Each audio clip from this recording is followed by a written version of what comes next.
Hello everyone! Welcome to another episode of Bible Q&A. Today we're discussing how can we identify false pastors? Unfortunately, the faith that Christ established 2,000 years ago has now split into thousands of denominations, and all of them have different ideas of how Christ should be served.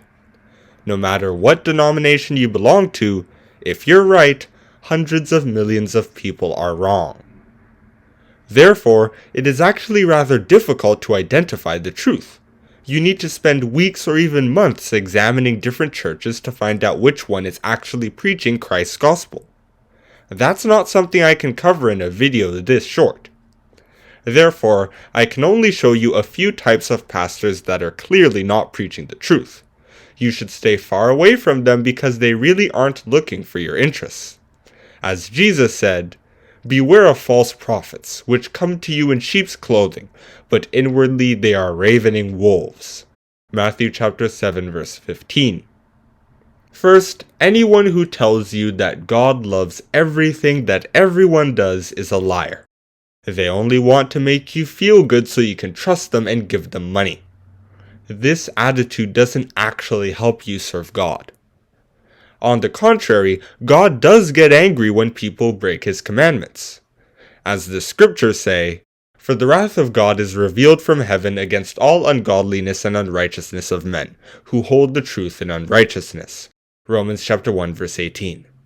"Behold, the day of the Lord cometh, cruel both with wrath and fierce anger, to lay the land desolate, and He shall destroy the sinners thereof out of it."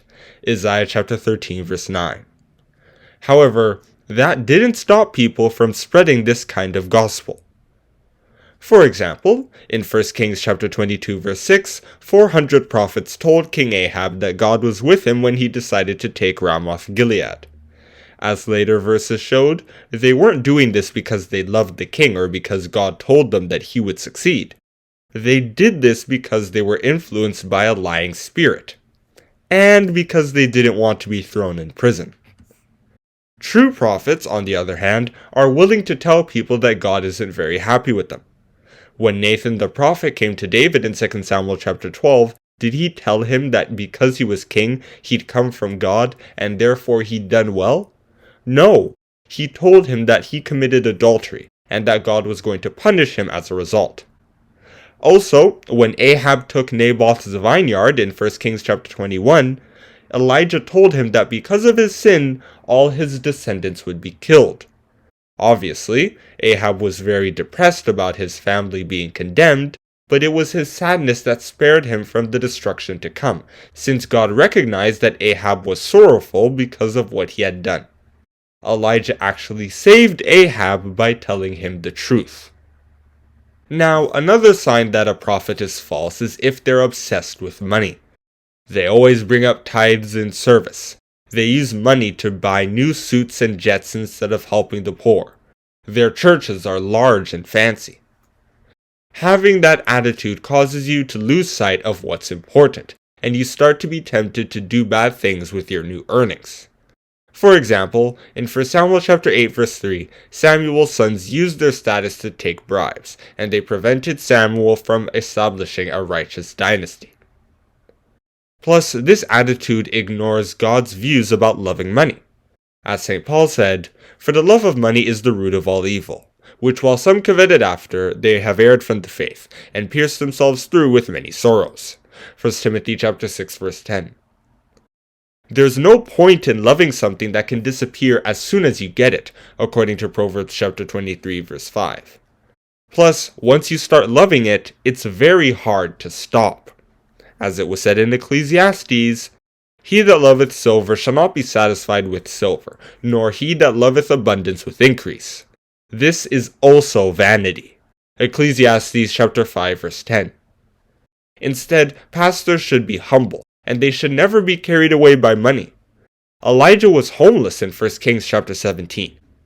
Jesus was also homeless, according to Luke chapter 9 verse 58, and he didn't care that expensive ointment was poured on his head in Mark chapter 14 verse 3. The lives of these prophets weren't about money. The idea of spending your whole life chasing after wealth would sicken them. Now, of course, children of God can be rich.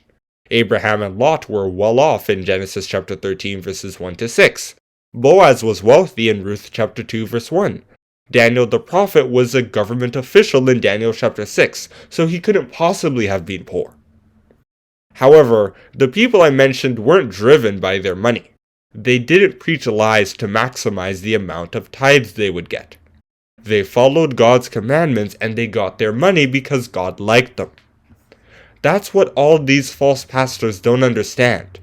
They think that the only way they can become rich is by deceiving people and collecting tithes. No. They can become a lot richer by preaching the truth and by helping more people become more righteous. It's just that their wealth will be in heaven and not in the bank. As it was said in Matthew, "Lay up for yourselves treasures in heaven, where neither moth nor rust doth corrupt, and where thieves do not break through nor steal. For where your treasure is, there will your heart be also." Matthew chapter 6 verses 20 to 21. And that is where I'm going to stop with this Bible Q&A. How can we identify false pastors? If a pastor only preaches about love and only cares about money, that means that the only thing we can do is stay away from them. Thank you for listening. Don't forget to like and subscribe.